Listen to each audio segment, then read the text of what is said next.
Hello everyone, welcome back to Lakshmi kitchen. ಇವತ್ತಿನ ಈ ವಿಡಿಯೋದಲ್ಲಿ ಬೆಳಗಿನ ತಿಂಡಿಗೆ ಸಖತ್ತಾಗಿರುವಂತಹ ಮೆಂತ್ಯ ಬಾತ್ ಮತ್ತು ಅದಕ್ಕೆ ಕಾಂಬಿನೇಷನ್ ಆಗಿ ಕಾಯಿ ಚಟ್ನಿ ಯಾವ ರೀತಿ ಮಾಡೋದು ಅಂತ ನೋಡೋಣ. ಮೊದಲನೇದಾಗಿ ಮೆಂತ್ಯ ಬಾತ್ ಮಾಡೋದಕ್ಕೆ ಒಂದು ಮಿಕ್ಸರ್ ಜಾರ್ಗೆ ಸ್ವಲ್ಪ ಮಸಾಲೆನ ರುಬ್ಕೋಬೇಕಾಗುತ್ತೆ. ನಾನಿಲ್ಲಿ ಅರ್ಧ ಹೋಳು ತೆಂಗಿನಕಾಯಿಯಲ್ಲಿ ಒಂದು 3 ಪೀಸ್ ಆಗುವಷ್ಟು ತೆಂಗಿನಕಾಯಿನ ಈ ರೀತಿಯಾಗಿ ಕಟ್ ಮಾಡಿ ಹಾಕೋತಾ ಇದ್ದೀನಿ.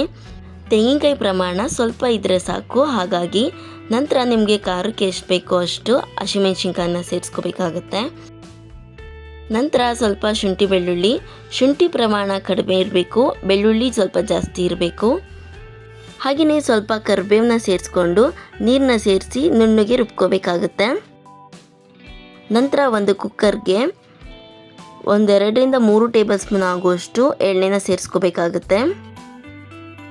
ಎಣ್ಣೆ ಚೆನ್ನಾಗಿ ಕಾದ ನಂತರ ಸ್ವಲ್ಪ ಸ್ಪೈಸಿ ಐಟಮ್ಸ್ನ ಸೇರಿಸ್ಕೋಬೇಕಾಗುತ್ತೆ. ಚಕ್ಕೆ, ಲವಂಗ, ಏಲಕ್ಕಿ, ಮರಾಠಿ ಮೊಗ್ಗು, ಜಾಕಾಯಿ, ಕಲ್ಲುವು ಹಾಗೆ ಸೋಂಪು ಕೂಡ ಸೇರಿಸ್ಕೊಂಡು ಅದ್ರ ಜೊತೆಗೆ ಸ್ವಲ್ಪ ಗೋಡಂಬಿ ಕೂಡ ಹಾಕಿ ಚೆನ್ನಾಗಿ ಫ್ರೈ ಮಾಡ್ಕೋಬೇಕಾಗುತ್ತೆ. ನಂತರ ಒಂದು ಈರುಳ್ಳಿನ ಸಣ್ಣದಾಗಿ ಹೆಚ್ಚಿಬಿಟ್ಟು ಹಾಕೋಬೇಕಾಗುತ್ತೆ. ಇದ್ರ ಜೊತೆಗೇ ಇದು ಹಸಿ ಬಟಾಣಿ ಸೀಸನ್ ಆಗಿರೋದ್ರಿಂದ 100 ಗ್ರಾಮ್ ಆಗುವಷ್ಟು ಹಸಿ ಬಟಾಣಿನ ಸೇರಿಸ್ಕೊತಾ ಇದ್ದೀನಿ. ಹಸಿ ಬಟಾಣಿ ಇಲ್ಲ ಅಂತಂದರೆ ನೀವು ಅವರೆಕಾಯಿ ಸೀಸನಲ್ಲಿ ಅವರೆಕಾಯಿ ಹಾಕೋಬೋದು, ತೊಗರಿಕಾಯಿ ಸೀಸನಲ್ಲಿ ತೊಗರಿಕಾಯಿ ಕೂಡ ಹಾಕೋಬೋದು. ಇಷ್ಟನ್ನು ಹಾಕ್ಕೊಂಡು ಚೆನ್ನಾಗಿ ಎಣ್ಣೆಲಿ ಫ್ರೈ ಮಾಡ್ಕೋಬೇಕಾಗುತ್ತೆ. ನಂತರ ಒಂದು ಟೊಮೆಟೊ ಹಣ್ಣನ್ನು ಈ ರೀತಿಯಾಗಿ ಮೀಡಿಯಮ್ ಸೈಜಲ್ಲಿ ಕಟ್ ಮಾಡಿ ಹಾಕೋಬೇಕು.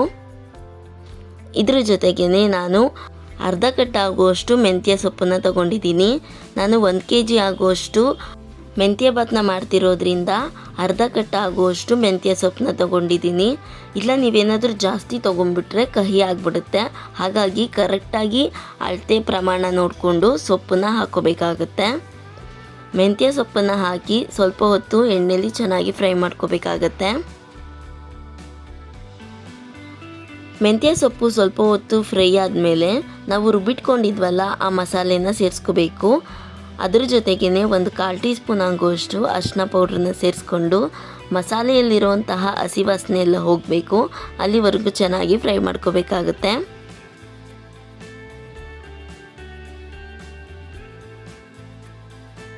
ಈಗ ಮಸಾಲೆಯಲ್ಲಿ ಹಸಿ ವಾಸನೆ ಎಲ್ಲ ಹೋಗಿದೆ, ನೋಡ್ತಾ ಇರ್ಬೋದು. ನಾನು ಆಗಲೇ ಹೇಳ್ದಾಗೆ ನಾನು 1 kg ಆಗುವಷ್ಟು ಮೆಂತ್ಯ ಬಾತನ್ನ ಮಾಡ್ತಾ ಇರೋದು. ಹಾಗಾಗಿ ಅರ್ಧ kg ಆಗುವಷ್ಟು ಅಕ್ಕಿನ ತೊಳೆದು ನೆನೆಸಿಟ್ಕೊಂಡಿದ್ದೀನಿ. ಅದಕ್ಕೆ ಬೇಕಾಗುವಷ್ಟು ನೀರನ್ನ ಸೇರಿಸ್ಕೋಬೇಕಾಗುತ್ತೆ. ಇಲ್ಲ ಅಂತ ಅಂದರೆ 1 ಕಪ್ ಅಳತೆಯಲ್ಲಿ ನೀವು ಮಾಡ್ಕೋಬೋದು.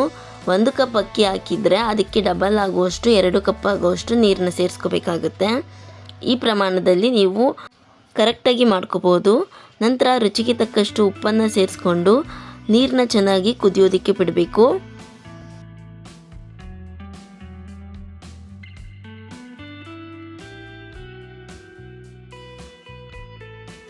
ಈ ರೀತಿಯಾಗಿ ನೀರು ಚೆನ್ನಾಗಿ ಕುದೀತಿರುವಾಗ ಒಂದ್ಸಲ ಚೆನ್ನಾಗಿ ಮಿಕ್ಸ್ ಮಾಡಿಕೊಂಡು ತೊಳೆದು ನೆನೆಸಿಟ್ಕೊಂಡಿರುವಂತಹ ಅಕ್ಕಿನ ಸೇರಿಸ್ಕೋಬೇಕಾಗತ್ತೆ.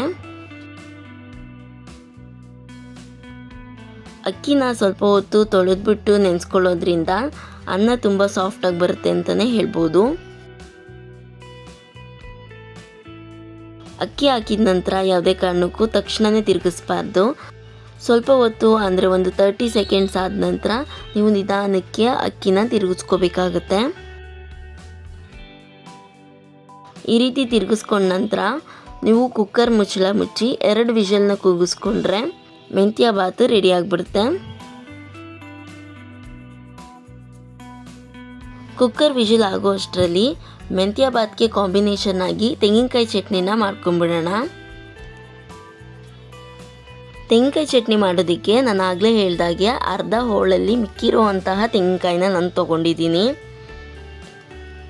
ಅದನ್ನು ಈಗ ಕಟ್ ಮಾಡಿ ಹಾಕೋತಾ ಇದ್ದೀನಿ. ನಂತರ ನಿಮಗೆ ಖಾರಕ್ಕೆ ಎಷ್ಟು ಬೇಕೋ ಅಷ್ಟು ಹಸಿಮೆಣಸಿನ್ಕಾಯಿನ ಸೇರಿಸ್ಕೋಬೇಕಾಗತ್ತೆ.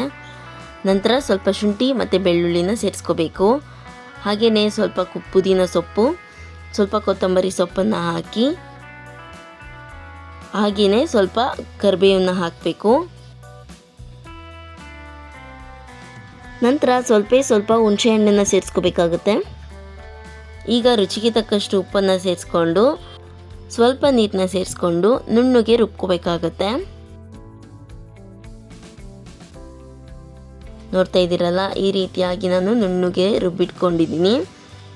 ಈ ಚಟ್ನಿಗೆ ಯಾವುದೇ ರೀತಿಯಾದಂತಹ ಒಗ್ಗರಣೆ ಅವಶ್ಯಕತೆ ಇಲ್ಲ. ಈಗ ಕುಕ್ಕರ್ ಕೂಡ 2 ವಿಷಲ್ ಆಗಿದೆ. ನೋಡ್ತಾ ಇರ್ಬೋದು ಅನ್ನ ಎಲ್ಲ ಎಷ್ಟು ಉದುರಾಗಿ ಬಂದಿದೆ ಅಂತ. ಇದನ್ನು ಒಂದ್ಸಲ ಚೆನ್ನಾಗಿ ಮೇಲಿಂದ ಕೆಳಗೆ ಮಿಕ್ಸ್ ಮಾಡ್ಕೋಬೇಕಾಗುತ್ತೆ. ಈ ರೀತಿಯಾಗಿ ಚೆನ್ನಾಗಿ ಮಿಕ್ಸ್ ಮಾಡ್ಕೊಂಡ್ಬಿಟ್ರೆ ಮೆಂತ್ಯ ಬಾತ್ ಕೂಡ ರೆಡಿ ಆಗಿಬಿಡುತ್ತೆ. ತುಂಬಾ ಚೆನ್ನಾಗಿರುತ್ತೆ. ಬೆಳಗಿನ ಟಿಫನ್ಗೆ ಬೇಗನೆ ಆ್ಯಂಡ್ ಸಿಂಪಲಾಗಿ ಮಾಡ್ಕೊಂಡ್ಬಿಡ್ಬೋದು. ನೋಡಿ, ನಾನೊಂದು ಪ್ಲೇಟಿಗೆ ಕೂಡ ಸರ್ವ್ ಮಾಡಿ ತೋರಿಸ್ತಾ ಇದ್ದೀನಿ. ಇದನ್ನು ಬಿಸಿ ಬಿಸಿ ಇರೋವಾಗ ತಿಂದರೂ ಅಂತೂ ಇನ್ನೂ ತುಂಬ ರುಚಿಯಾಗಿರುತ್ತೆ. ನಾವು ಹಾಕಿರುವಂತಹ ಹಸಿ ಬಟಾಣಿ ಎಲ್ಲ ಚೆನ್ನಾಗಿ ಹೊಂದ್ಕೊಂಡಿರುತ್ತೆ ಎಲ್ಲದಕ್ಕೂ ಕೂಡ. ಸೊ ನೋಡಿದ್ರಲ್ಲ ಯಾವ ರೀತಿಯಾಗಿ ಮೆಂತ್ಯ ಬಾತ್ ಮತ್ತು ಅದಕ್ಕೆ ಕಾಂಬಿನೇಷನ್ ಆಗಿ ಕಾಯಿ ಚಟ್ನಿ ಮಾಡೋದು ಅಂತ. ಸೊ ಈ ವಿಡಿಯೋ ನಿಮಗೆ ಇಷ್ಟ ಆಗಿದ್ದರೆ ಲೈಕ್ ಮಾಡಿ, ಶೇರ್ ಮಾಡಿ ಆ್ಯಂಡ್ ಕಮೆಂಟ್ ಮಾಡಿ. ಮತ್ತಷ್ಟು ಹೆಚ್ಚಿನ ರೆಸಿಪಿ ವಿಡಿಯೋಗಳಿಗಾಗಿ ನಮ್ಮ ಚಾನಲ್ನ ಸಬ್ಸ್ಕ್ರೈಬ್ ಮಾಡ್ಕೊಳ್ಳಿ. Thank you for watching.